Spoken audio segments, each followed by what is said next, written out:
2, 1. Então, a paz do Senhor a todos. Motivo de grande alegria estar aqui na IBD em Questão para falar um pouco de teologia, um pouco da importância da teologia para a saúde da igreja, que é o tema da nossa palestra aqui. Quero agradecer ao pastor André pelo convite e todos os irmãos que estão presentes. Espero que você cresça com essa palestra. E hoje, como o tema falou, a importância da teologia. Eu vou tirar o foninho aqui e depois eu coloco para ouvir os irmãos. Fica mais fácil. Então, meus queridos, o porquê que eu sugeri este tema para o pastor? Porque a maioria das pessoas que participam conosco são professores de escola dominical, são pastores, são presbíteros, são pessoas que estão envolvidas no reino de Deus. E quando se fala em teologia, graças a Deus, hoje se mudou bastante relacionado ao que é a teologia, o que representa a teologia hoje para nós. E só que muitas pessoas não têm uma compreensão ainda muito vasta a respeito deste termo. Muitas pessoas acham que, por não estudarem teologia, elas não têm teologia nenhuma e elas não estão envolvidas com a teologia. Então nós vamos tirar um pouco deste conceito e depois vamos falar um pouco sobre a questão da importância da teologia para a saúde da igreja. Todos estão vendo os slides? Ok? Tá certinho aí? Então vamos lá. A importância da teologia. Primeira coisa aqui, deixa eu... Espera lá. Aí, foi. Você sabe o que é teologia? Que é a primeira pergunta. Conta-se de que o grande evangelista do século XIX, D.L. Moody, foi desafiado por uma mulher que lhe disse: saiba que eu não creio em sua teologia. A resposta de Moody foi: eu nem sabia que tinha uma teologia. Isso mostra que os grandes homens de Deus podem errar. Então, como Moody, que foi um grande evangelista, um homem muito conhecido, não sabia que tinha teologia, muitas pessoas também têm este conceito. Elas não sabem que elas possuem uma teologia. Elas não sabem que elas têm uma teologia e que são teólogos. Então é essa questão que nós vamos iniciar aqui na nossa palestra, para que nós venhamos compreender a respeito deste conceito. Toda vez que pensamos em Deus, envolvendo-nos com teologia. A pergunta, portanto, não é se seremos teólogos, não temos escolha quanto a isso. Pelo contrário, a questão é que tipo de teólogos seremos, bons ou maus, responsáveis ou irresponsáveis. Então, quando nós pensamos em Deus, quando nós estamos estudando as Escrituras, quando nós estamos estudando para a escola bíblica dominical, como nós estamos estudando para pregar, o fato de nós estarmos envolvidos com isso, nós estamos fazendo teologia. O fato de nós estarmos lendo as Escrituras e trazendo ela para a nossa vida, nós estamos fazendo teologia. Então nós não podemos fugir, todo cristão não pode fugir disso. O cristão não pode fugir da teologia. A teologia faz parte da vida cristã. A questão é, que tipo de teólogo nós somos? Que tipo de teólogos nós somos ou seremos ou pretendemos ser? O que nós estamos fazendo para construir uma teologia sadia, para através desta construção nós podermos levar essa teologia para a igreja, para o povo, para a noiva de Cristo. Então é isso que nós temos que analisar dentro do conceito a respeito da teologia. Deixa eu ver se eu consigo passar aqui. Consigo. Nenhum cristão, isso aqui é uma frase de R.C. Sproul, diz assim: nenhum cristão pode evitar a teologia, todo cristão é um teólogo. Ele pode não ser um teólogo no sentido técnico ou profissional, mas ainda é um teólogo. A questão não é ser ou não ser um teólogo, mas se somos bons ou maus teólogos. Então a questão não é se você é um teólogo ou não. Se você é cristão, você nasceu de novo, você estuda as Escrituras, você lê as Escrituras, você tem conceitos a respeito de Deus. Você diz, Deus é bom, isso é um conceito teológico. Deus é Salvador, isso é um conceito teológico. Tudo que envolve a questão da nossa percepção em relação a Deus, nós estamos fazendo teologia em todo instante. A questão é, que tipo de teólogo nós somos? Nós somos bons teólogos ou nós somos maus teólogos? E é isso que nós vamos ter que analisar neste período que nós vamos estar meditando aqui a respeito deste tema. Primeira coisa, o que é teologia? O que é teologia para nós? Vamos para o conceito básico aqui, talvez todos conheçam o conceito básico, mas nós vamos tratar aqui. Teologia vem de dois termos gregos, que é theos e logos, né? Que quer dizer theos, Deus, e logos, de logia, quer dizer palavra, afirmação, discurso, estudo ou tratado. Então, teologia é o estudo a respeito de Deus, das coisas concernentes a Deus, da natureza de Deus, tudo que envolve a questão da divindade, nós estamos fazendo teologia. Então, o fato de nós estarmos estudando todo domingo na escola dominical, ou estarmos estudando cultos de terça-feira, ou estamos estudando, né, a Bíblia devocionalmente, nós estamos fazendo teologia, a teologia está fazendo parte da nossa vida. Assim, em termos simples, o teólogo é alguém que tem conhecimento ou que fala acerca de Deus, e a teologia é aquilo que se pensa ou se diz a respeito de Deus. Sendo assim, todo cristão é um teólogo e possui uma teologia. Aquela irmã que ela pode estar lá no meio, numa cidade muito do interior, onde não sabe nem o que quer dizer teologia. E você pergunta para ela, você crê que Jesus vai buscar a igreja? Eu creio. Como é que você crê? Não, primeiro ele vai vir arrebatar a igreja. Isso é uma teologia. É a teologia a respeito do arrebatamento.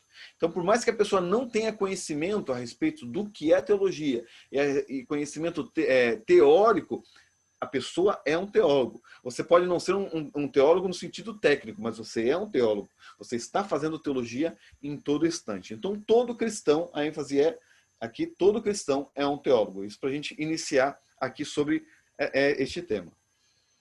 Os assuntos teológicos são estudados de forma sistemática e afirmados no que chamamos de doutrina. A Bíblia fala de doutrina, sã doutrina, etc. Mas o que seria então doutrina? Então, quando nós estamos tratando de assuntos teológicos, a Bíblia está tratando de uma doutrina, de algo que está sendo ensinado. E o que seria doutrina? Que seria a segunda parte aqui. O que é doutrina? O que seria doutrina, então?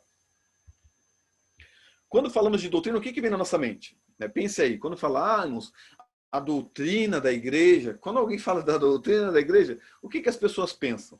Nós que somos assembleanos sabemos disso, estamos acostumados com isso. Quando se fala de doutrina, as pessoas acham que é a questão de vestes, a questão dos usos e costumes da igreja, que nós não iremos tratar aqui, e se tem na sua igreja, você deve respeitar. Mas a doutrina que a Bíblia fala não é sobre isso. Quando Paulo fala da sã doutrina, não está falando de usos e costumes. Porque uso e costumes é questão cultural. Paulo não usava terno e gravata, Paulo usava vestido, que era uma túnica, era um vestidão.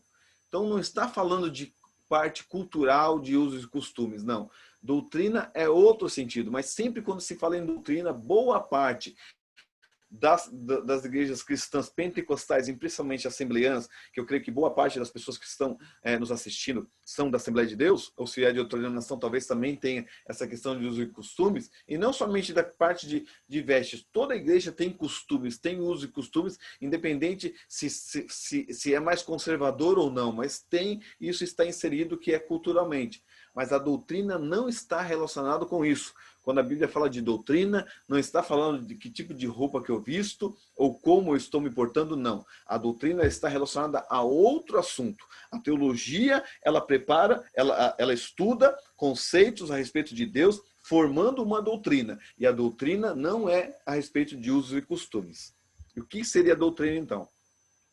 Doutrina, vem da palavra latina doutrina, se origina do grego, que é didaquê, que significa ensino ou instrução, tanto sobre crença quanto sobre conduta. Então, doutrina é um ensino, é uma instrução.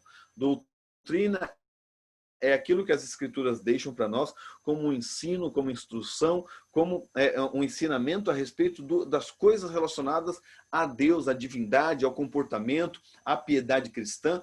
Tudo que nós aprendemos com as escrituras é doutrina, e a doutrina está ligada com a teologia. A teologia, ela estuda para tratar de conceitos relacionados à doutrina, que são ensinamentos teológicos que fazem parte da vida cristã, da vida piedosa, ou conceitos relacionados à própria essência de quem Deus é, da própria natureza de Deus, conceitos que fazem parte das escrituras. O que nós aprendemos, isso é doutrina. A doutrina cristã é apenas a declaração das crenças mais fundamentais do cristão. Então, a doutrina cristã são as crenças mais fundamentais. Crença sobre a natureza de Deus, sobre a sua ação, sobre nós, que somos suas criaturas, etc. Então, a doutrina envolve tudo isso. Nós somos divinos? Não, nós sabemos que não. Jesus é divino? Nós sabemos que sim.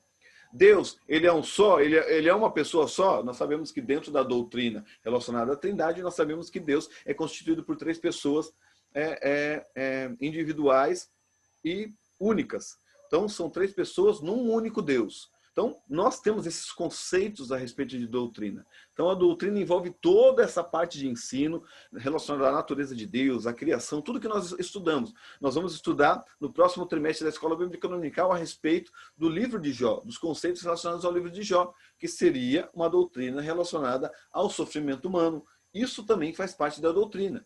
E nós temos que estar a nossa doutrina ela tem que estar fundamentada nas Escrituras, dentro do que nós chamamos de ortodoxia, que nós vamos analisar sobre isso aqui também. Então, a doutrina é tudo que nós estudamos a respeito das crenças relacionadas às Escrituras Sagradas. A doutrina é muito mais do que a opinião de alguém, e certamente muito mais do que o processo de ensino ou comunicação de tal opinião. Nesse sentido, uma doutrina é um ensino oficial de um corpo, no caso, a igreja, que lhe fornece consistência e diferenciação. Então, aqui, a doutrina não é um conceito da minha opinião. A doutrina cristã, ela não está relacionada ao que eu penso, ao que eu imagino. Eu estudei e eu penso que seria dessa forma. Não. A doutrina é algo que está já inserido, que todos aceitam como doutrina, porque é algo que está explícito nas Escrituras. Então, nós tratamos de várias doutrinas que estão inseridas nas Escrituras. Talvez alguns vão tratar de uma doutrina um pouco diferente, e há divergências entre a questão de doutrinas que nós podemos chamar de secundárias às doutrinas fundamentais, mas existem doutrinas que são fundamentais para o cristianismo, que nós chamamos dos fundamentos da fé cristã. Essas doutrinas, elas permanecem as mesmas. Essas doutrinas, elas não mudam. Essas doutrinas eu poderia citar como exemplo, como a Trindade, a divindade de Cristo, o corpo universal de Cristo, que é a igreja como católica e universal. Católica não no sentido da igreja maior, mas católica no sentido de unicidade e universalidade. Ela é universal, é uma igreja. Nós somos um corpo e o corpo de Cristo está inserido em várias congregações em todo o mundo. Isso é a igreja. Então, estes conceitos são fundamentais para a fé cristã e são conceitos que nós não colocamos dúvidas a respeito dele. Então, são conceitos que são fundamentais para a fé cristã. Estes conceitos fundamentais, eles estão no que é chamado credo apostólico. E muita gente pensa que o credo apostólico é uma oração da Igreja Católica Romana. Não. O credo apostólico é um credo que muito se fala a respeito disso, surgiu bem antigamente, uns falam o segundo século, primeiro século, muitos creem que eram conceitos relacionados dos próprios apóstolos, mas é um conceito que foi colocado nos concílios da igreja, que foi firmado nos concílios da igreja como uma fundamentação da fé cristã, que é crer em Deus Pai, Todo-Poderoso, Criador do céu e da terra, que nós costumávamos orar.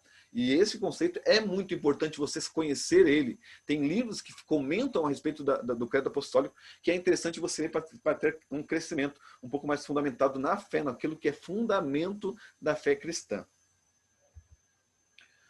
Como a doutrina oficial? Como isso ocorreu? Como é que ocorreu a doutrina oficial? Após a morte dos apóstolos, diversas heresias foram surgindo, tentando adoecer a igreja e desvirtuar do sentido verdadeiramente cristão.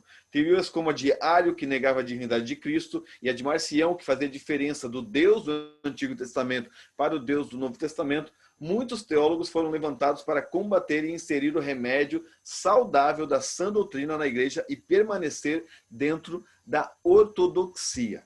Então, assim, como foi surgindo a fundamentação da doutrina fundamental da fé cristã? Começaram a surgir heresias, começaram a negar a divindade de Cristo como Ário. Então, o que foi feito? A igreja se uniu e teólogos começaram a se levantar para fundamentar dentro das Escrituras e mostrar pelas Escrituras que Jesus é Deus. Então, foi se fundamentando. É muito fácil para nós hoje andar no asfalto, né? Você tem asfalto na sua cidade ou na BR que você vai andar e é fácil você andar com o carro no asfalto, né? Agora você não imagina as pessoas que antes do asfalto tiveram que, ou quando tudo era matagal, tiveram que cortar o caminho no meio do matagal, fazer a estradinha de barro e depois fazer o asfalto.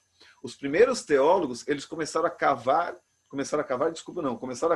o matagal no meio da floresta. Ele não tinha estrada ainda teológica. Eles começaram a cortar a estrada teológica. E eles que iniciaram para começar a fundamentar e trazer a estrada da ortodoxia e a estrada da fundamentação dos conceitos que são fundamentais à fé cristã. Hoje, dentro do século XXI que nós estamos, todo o chão já foi cortado e a estrada já está preparada, uma estrada asfaltada, retinha. Hoje não se nega mais a respeito da trindade, aquele que é cristão genuíno. Não se nega a respeito da divindade de Cristo. Isso são conceitos fundamentais, porque a estrada já está bem fundamentada. E estes conceitos que são fundamentais à fé cristã, eles iniciaram com surgimento de heresias dentro da igreja. Por isso que Paulo fala que é bom que as pessoas heréticas, que os hereges, que as pessoas más se levantem no meio da igreja, para aqueles que sejam verdadeiros, sejam manifestados. Então, no meio de pessoas que começaram a negar a fé cristã, apareceu pessoas como Atanásio, que traz uma fundamentação muito forte a respeito da Trindade, como muitos pais da igreja, como até mesmo Agostinho, como vários pais que começaram a fundamentar a respeito da doutrina cristã, da fé cristã. E isso começou a ser fundamentado nos concílios da igreja, que eram reuniões da igreja geral, onde eles decidiam a respeito de heresias que iam surgindo, e ali eles iam trazendo uma fundamentação, não pela cabeça deles, mas pelas escrituras, e conforme a história da igreja, conforme a história da igreja já vinha tendo uma firmeza a respeito daquela doutrina e daquela fundamentação. Então, a doutrina cristã ela começou a ser fundamentada com heresias que vinham, teólogos eram levantados e deram fundamento à fé cristã e à fundamentação que nós temos hoje, como a Trindade. Quando você vai ler as Escrituras, você não encontra ali a palavra Trindade. Você não vê Paulo tratando de uma doutrina da Trindade. Você vê conceitos a respeito da Trindade que foram unificados para nós termos uma compreensão a respeito disso que está inserido nas Escrituras. Isso está registrado nas Escrituras. E homens de Deus, cheios do Espírito Santo, ao combater heresias que negavam essa verdade cristã, fundamentaram esse conceito que nós temos hoje. Então isso é muito importante, por isso que é muito importante nós termos um conhecimento bem profundo a respeito da fé cristã. Ortodoxia, como eu falei, né? Então, o asfalto criado é a ortodoxia. E o que seria ortodoxia? Significa simplesmente, parte bem básica, fé correta ou exatidão doutrinária. Interpretação, doutrina ou sistema teológico implantado como único e verdadeiro pela igreja. Então, existe uma fundamentação teológica que ela é única e verdadeira, que é um conceito de fundamentação teológica que nós temos. Então, aqui eu tratei Trindade, divindade de Cristo, mas existe vários. Existe muita coisa mesmo que a igreja não pode negar, que a igreja não pode deixar de lado. E vou dizer isso de maneira bem séria aqui. Muita coisa tem entrado dentro das nossas igrejas de maneira bem sorrateira. Então, nós temos que tomar cuidado. E nós somos os agentes, nós que somos professores, presbíteros, teólogos dentro da igreja, que temos a fundamentação da doutrina e do ensino nas nossas igrejas, nós somos responsáveis pela doutrina e a teologia dentro das nossas igrejas. Então você tem que tomar essa posição, esse posicionamento, e quando você ver que algo foi inserido, foi tratado, que vai contra a fundamentação teológica, que é relacionada à ortodoxia, você deve se levantar, conversar com o pastor, aconteceu isso, a Bíblia ensina dessa forma, isso é fundamento na igreja, e nós não podemos negar isso. Você deve passar isso, ou na oportunidade você deve corrigir aquele erro que foi falado. Isso aconteceu há pouco tempo na nossa igreja, uma pessoa que eu conheço, bem fundamentada, só que falou algumas coisas que não condiziam com a fundamentação teológica que nós temos. No final do culto, eu falei, pastor, o culto foi uma benção, foi uma maravilha, o pregador pregou, só que uma coisa, isso que ele falou está fora, pastor. Desculpa, mas aqui ó, nós sabemos que as escrituras ensinam dessa forma. Na primeira oportunidade que eu tive de ensinar, eu fui lá e falei, irmãos, aqui ó, este texto quer dizer assim, assim, assim. Não é desta forma como muitos pensam, é desta forma aqui. E tratei a respeito e trouxe o remédio para aquele problema. E é isso que nós devemos fazer. Nós temos a responsabilidade de tratar do conceito teológico das nossas igrejas e firmar os nossos passos na ortodoxia cristã, naquilo que já vem sendo ensinado há muito tempo. Logo, a ortodoxia é a sã doutrina. A doutrina de Jesus Cristo passou aos apóstolos e estes passaram à igreja. E perseveravam na doutrina dos apóstolos. A doutrina dos apóstolos é um dos fundamentos da fé cristã. Jesus passou a eles, eles passaram a outros e os outros foram passando para frente. Então, o próprio apóstolo Paulo fala para Timóteo: Timóteo, aquilo que você ouviu, aquilo que eu te ensinei, você confia a homens fiéis que possam ensinar a outros. Então, Paulo trata disso com Timóteo, para que a doutrina venha sempre continuar indo adiante. E nós precisamos ter um conceito a respeito da doutrina. A ortodoxia é a sã doutrina que vem pela história da igreja, onde o firmamento dessa doutrina é a pessoa bendita do Espírito Santo, porque muitos pensam que agora nós temos esse novo, o pentecostalismo moderno, o qual nós fazemos parte, e é muito importante pelas manifestações espirituais extraordinárias que Deus tem feito. Podemos ter o conceito de que o Espírito Santo estava dormindo e acordou agora. Não, o Espírito Santo sempre esteve agindo, o Espírito Santo sempre esteve manifestando no meio da igreja. O Espírito Santo sempre esteve se movendo, sempre esteve tratando do conceito teológico no meio da igreja. Tá aqui.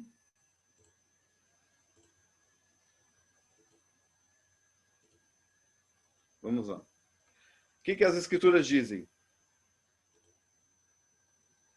Tu, porém, fala o que convém à sã doutrina. Tito 2:1. Porque virá um tempo em que não suportarão a sã doutrina, mas tendo concupiscências. Então, assim, hoje nós estamos nessa época onde pessoas estão se levantando pessoas que falem conforme elas querem, conforme elas desejam. Mas nós precisamos de pessoas verdadeiras que falem a respeito da sã doutrina, da doutrina verdadeira de Cristo. Não uma doutrina que prega uma alegria efêmera, passageira, buscando tesouros aqui nesta terra, dizendo que nós teremos somente uma vitória efêmera aqui nessa terra e se esquecendo que a maior vitória que Jesus conquistou para nós foi na cruz do Calvário. E nós já somos mais do que vencedores por aquele que nos amou. Então, nós temos que fundamentar a nossa doutrina em Cristo, nas Escrituras, e a sã doutrina. A importância da sã doutrina está no fato de ela ser fundamental para a vida da igreja.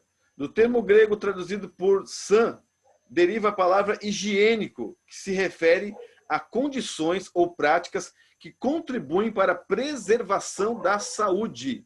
Então, assim, a sã doutrina, a palavra sã, o termo original está ligado com a raiz de uma palavra que está relacionada com a palavra higiene. E essa palavra higiênico está relacionada com práticas que contribuem para a preservação da saúde. Então nós entendemos que a sã doutrina é aquela doutrina que traz práticas para a saúde da igreja. É o que nós vamos ver. Afirmar que a doutrina é sã implica uma alegação de saúde, não de verdade. A sã doutrina, saudável, salutar, portanto, está em oposição à doutrina tóxica ou nociva, o ensinamento prejudicial ao bem-estar da comunidade. Então, a sã doutrina não é que somente porque a doutrina é verdadeira, mas porque a doutrina ela traz saúde para a igreja, ela traz saúde para a comunidade. A doutrina que é tóxica, que traz confusão, que traz divisão, essa doutrina ela não deve ser proferida, trazida para a igreja, porque ela não traz uma firmeza nos conceitos relacionados à teologia, a Deus, e a firmeza na fundamentação teológica que nos conduz a um relacionamento maior com Deus. Então a doutrina sã, ela é uma doutrina saudável, sadia, que fortalece, que alimenta, que cresce, traz crescimento. Essa é a doutrina sã que a Bíblia fala. É uma doutrina que traz a higiene no sentido de trazer saúde para a igreja. E por isso que eu falei que a importância da teologia é para trazer saúde para a igreja, e é isso que nós precisamos nesses últimos dias. Para Paulo, a doutrina é sã porque produz hábitos saudáveis, piedosos, salvíficos, salutares de vida. A doutrina é sã quando se opõe a práticas ímpias e quando está em harmonia com o evangelho da glória de Deus. Então, a sã doutrina, além dela não somente ser uma verdade, ela trazer saúde, é a doutrina que nos conduz a práticas piedosas, a práticas saudáveis, a práticas que refletem em nós a natureza de Cristo e o evangelho de Cristo manifestado nas nossas ações. É a doutrina que nos une cada vez mais à essência do evangelho, que é o amor. É a doutrina que fundamenta o nosso coração ao caráter de Cristo, que deve ser manifestado através do fruto espiritual que surge no nosso interior pelo relacionamento que nós temos com Deus. Então, a doutrina cristã, ela vai nos conduzir a uma vida melhor, a uma vida saudável, a um fortalecimento não somente individual, mas um fortalecimento coletivo da igreja. Porque a saúde, ela tem que vir para o corpo, porque muitas vezes o corpo de Cristo está doente. Por quê? Porque não está se alimentando conforme deve se alimentar, não está trazendo o remédio necessário para o fortalecimento do corpo de Cristo naquele lugar. Então nós vemos muitas igrejas assim, onde não tem palavra, onde não tem ensinamento, onde tem um mover espiritual, que somente é um fogo de palha, que não traz transformação, não traz mudança de vida, não traz fortalecimento, não traz a doutrina real e sã, que essa doutrina é saudável para a igreja. Então nós temos que buscar um avivamento, sim. E eu sou pentecostal, irmãos, nós somos pentecostais, gostamos do mover de Deus, gostamos de cultos onde tem manifestações espirituais, dom de profecia, línguas estranhas, tudo isso faz parte do nosso culto, do nosso cotidiano espiritual, porque nós vivemos isso, porque fazemos parte deste contexto pentecostal.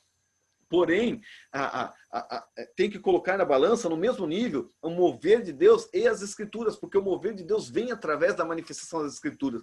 E o mover de Deus vem para que o povo venha estar mais fundamentado na palavra de Deus. Então, são conceitos que devem andar juntos. Fortalecimento, poder de Deus, manifestação, mas a teologia também ali firmada em Cristo. Continuamos?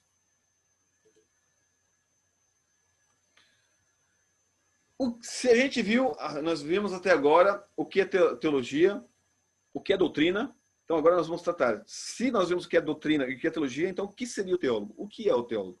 O que é o teólogo? E aqui tem alguns teólogos conhecidos, né? Tem Jacob Arminio, Tim Keller, Stott, Paul Washer, Riley, Sproul, Nicodemus, Moody, John Wesley, David Wilkerson, vários teólogos importantes. Vamos lá, o que é o teólogo?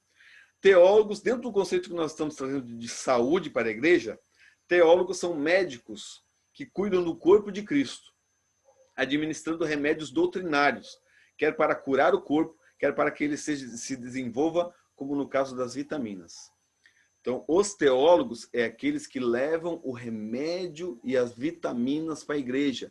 E que remédio e vitaminas são essas? A doutrina saudável, a doutrina cristã saudável.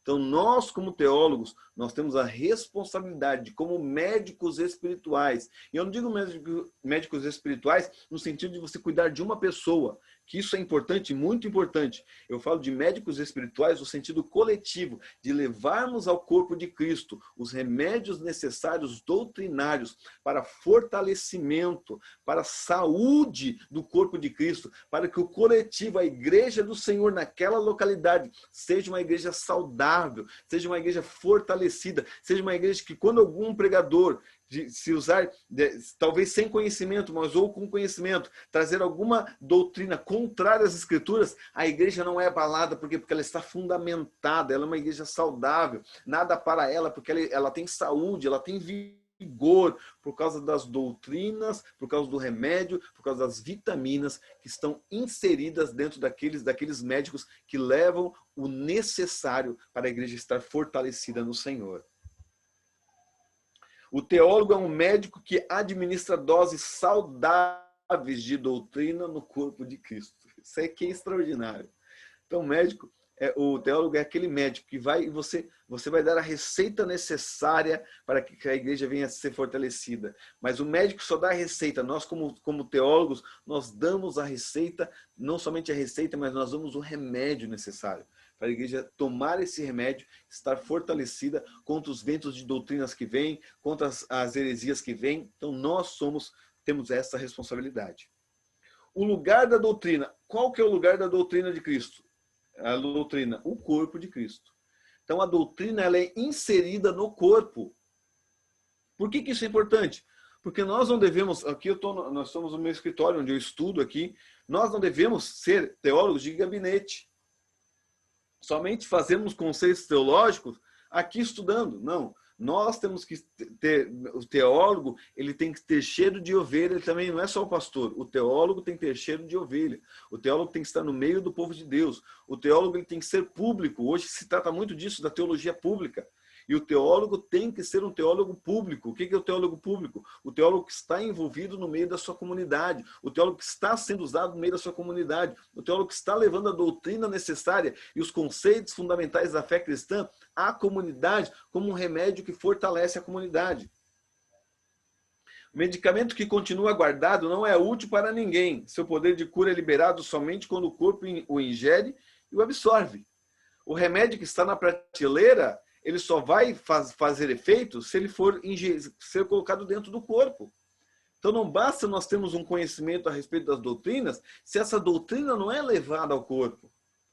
Entende? Então nós precisamos conhecer as escrituras, precisamos ler. Eu sou apaixonado pela leitura, como os irmãos podem ver, eu tenho bastante livros e leio bastante, não estou só de amostra, não. Eu leio bastante, gosto de ler, estudo bastante, porque esse é o meu chamado. Mas não basta somente eu ter um conhecimento se eu não estiver disposto a levar esse remédio às pessoas lá fora que estão carecendo. Muitas pessoas carecem desse remédio. Muitas pessoas não têm uma fundamentação teológica e precisam de pessoas que levem essa fundamentação teológica, que somos nós. Então nós precisamos usar os meios necessários, e até mesmo na escola dominical, quando se trata de assunto, você tem que analisar a lição, falar dentro da lição e analisar se a lição não está tratando de alguma doutrina cristã, de algum conceito teológico que você pode utilizar daquilo ali para levar a doutrina necessária. Quer ver uma coisa? Nós estamos tratando de outro livro na nossa igreja, que é o livro, eu até guardei já, que é o livro dos jovens do trimestre passado, que é o livro de Josué.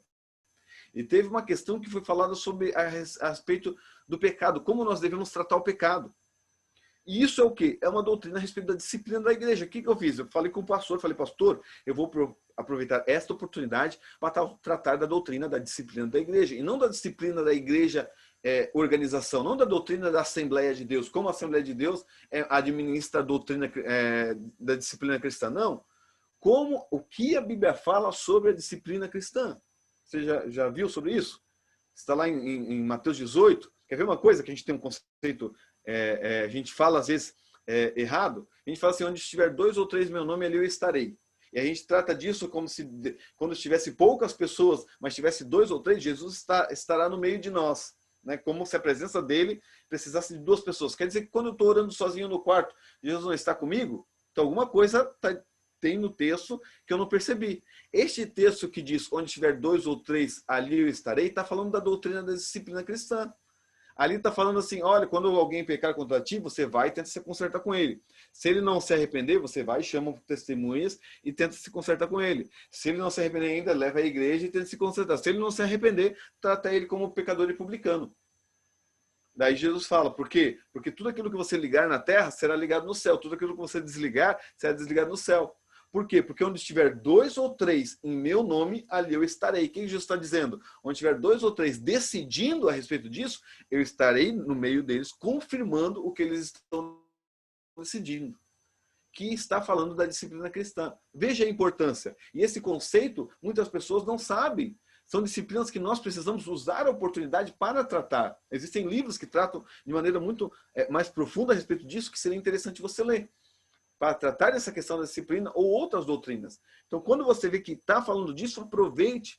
Se é uma doutrina um pouco delicada, fale com o pastor, olha, eu queria conversar com o senhor essa semana, olha, essa lição vai falar dessa questão aqui, eu queria tratar desse conceito da doutrina cristã que fundamenta isso, o senhor me permite? Não me permito. Então, tá bom, e vai lá e trata da doutrina, leve a doutrina, leve o remédio que o povo precisa disso, porque senão o povo vai se tratar de conceitos a respeito das questões fundamentais e acaba fazendo errado, porque fazendo errado mostra que eles estão doentes. E nós precisamos levar o remédio. Remédio na prateleira não serve para nada. O remédio deve ser levado ao corpo, porque a sua ação vai ser, quando ele entrar no corpo, a sua ação vai ser eficaz quando entrar no corpo. Embora a doutrina seja um fortificante que traz benefícios para a saúde, alguns cristãos se recusam a tomar seu remédio, preferindo, em vez disso, se empanturrar com fast food delicioso, mas de pouco valor nutricional. Por mais que nós sabemos que a fundamentação teológica, a fundamentação da doutrina, ela é o que traz, muita gente não quer. Nós vemos isso pelos cultos de ensino, pelas escolas bíblicas dominicais. As pessoas, muitas vezes, querem somente que Deus fale aquilo que elas querem ouvir, e não querem aquilo que elas precisam ouvir para estarem fortalecidas no Senhor. E isso é somente um fast food. Muitos cultos, irmãos, que nós temos, não sei como é a região de cada um, nós temos um culto aqui chamado Culto da Vitória. É um culto onde é voltado para manifestações de milagres. Em um culto onde é feito, vamos fazer campanhas, tudo relacionado a isso. Mas estes cultos são cultos evangelísticos. O propósito é trazer pessoas não crentes para que as pessoas não crentes vão lá, sejam curadas e sejam libertas e se arrependam dos seus pecados. Só que hoje, o que está acontecendo? Os crentes querem ficar somente de culto de vitória e de culto de domingo à noite e querem só um mover e pronto. Não querem mais ler as escrituras, não querem mais orar, não querem mais fazer mais nada, não querem ter uma fundamentação bíblica e teológica profunda.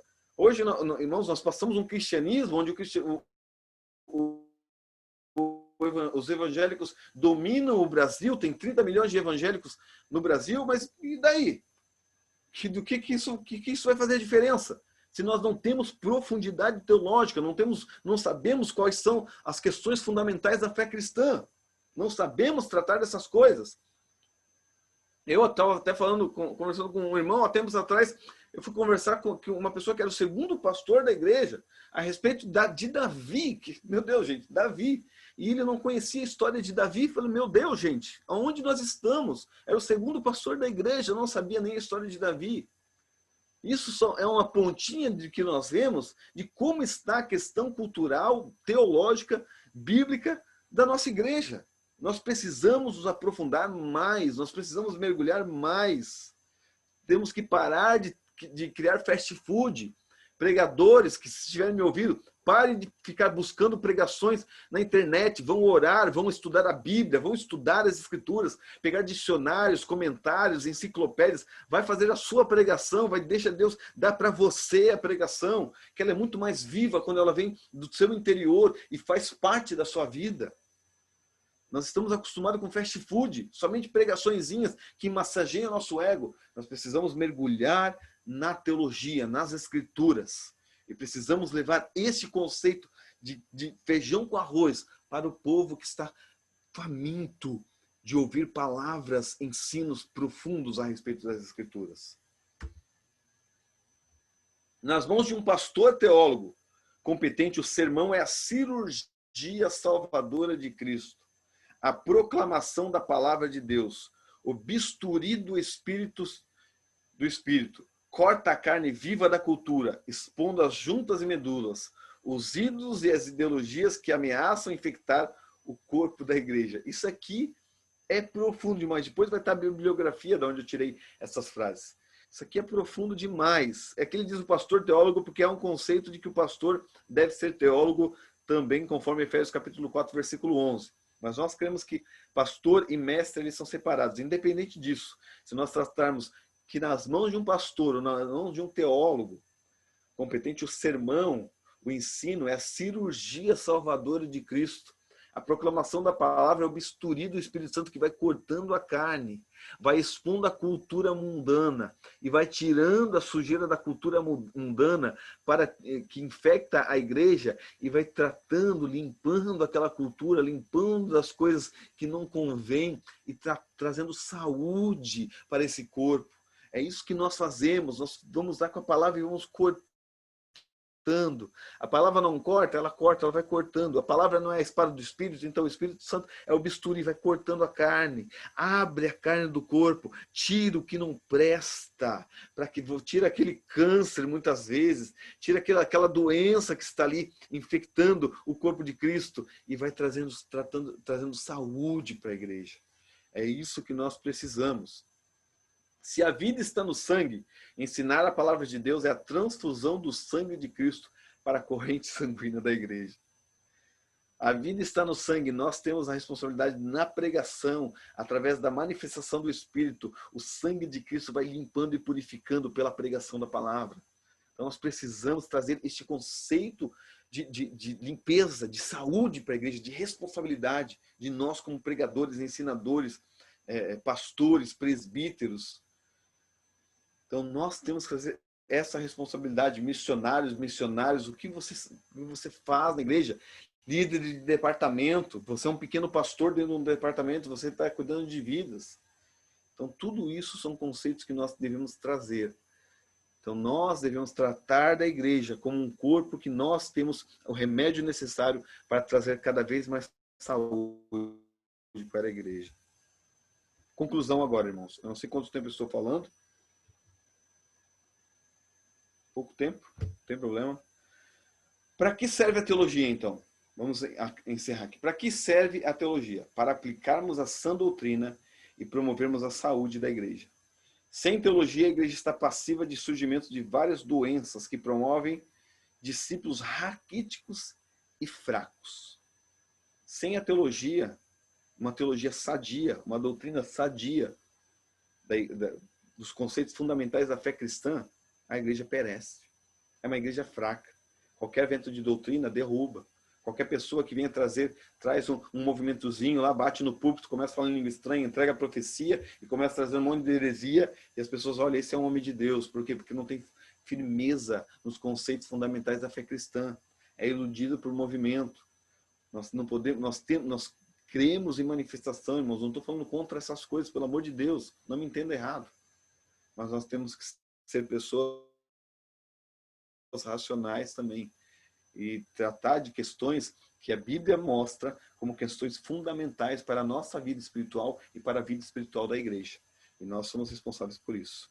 É sempre suspeito quando pastores e pregadores dizem que não se importar com teologia, pois a mesma deve servir à comunidade a permanecer saudável em Cristo.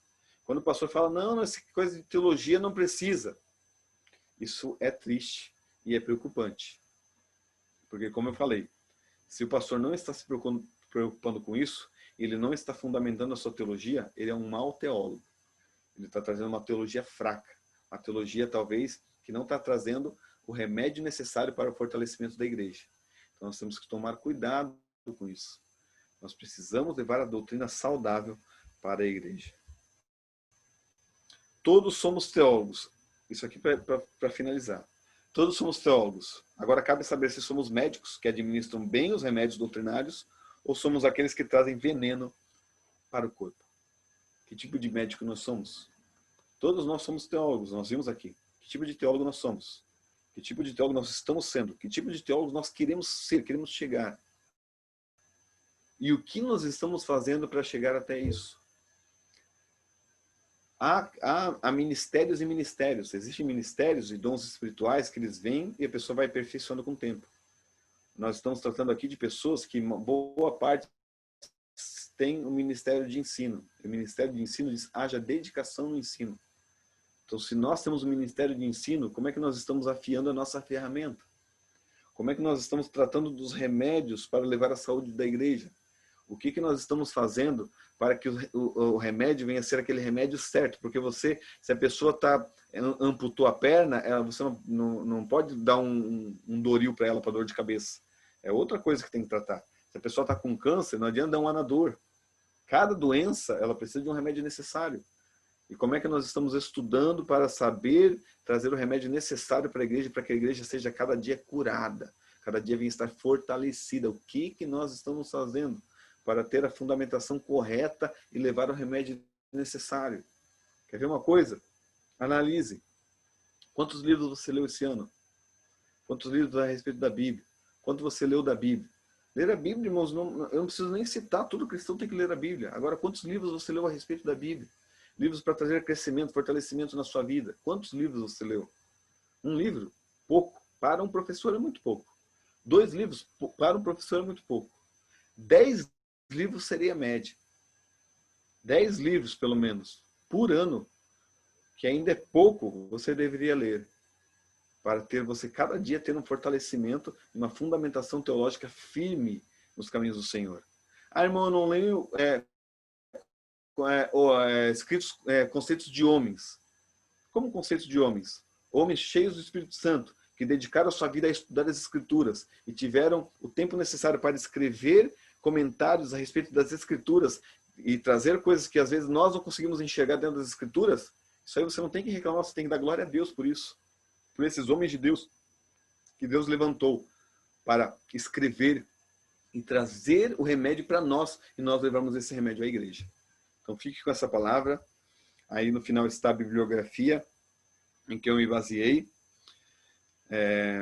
Os textos, né? Eu usei uma introdução à teologia de James Sawyer, da Editora Vida, introdução à teologia sistemática de Miller Erickson. A maior parte foi a Trindade, as Escrituras e a função do teólogo de Kevin Van Hooser. Também uma breve história das doutrinas cristãs de Justo Gonzalez, história das controvérsias da teologia cristã de Roger Wilson e introdução à teologia evangélica de Karl Barth. Esses foram os livros que eu me coloquei aqui para trazer esse texto, e deixo aí já a recomendação do nosso Pentecast. E agora nós vamos às perguntas. Pastor André, é com o senhor agora. Deixa eu botar aqui o foninho para escutar vocês.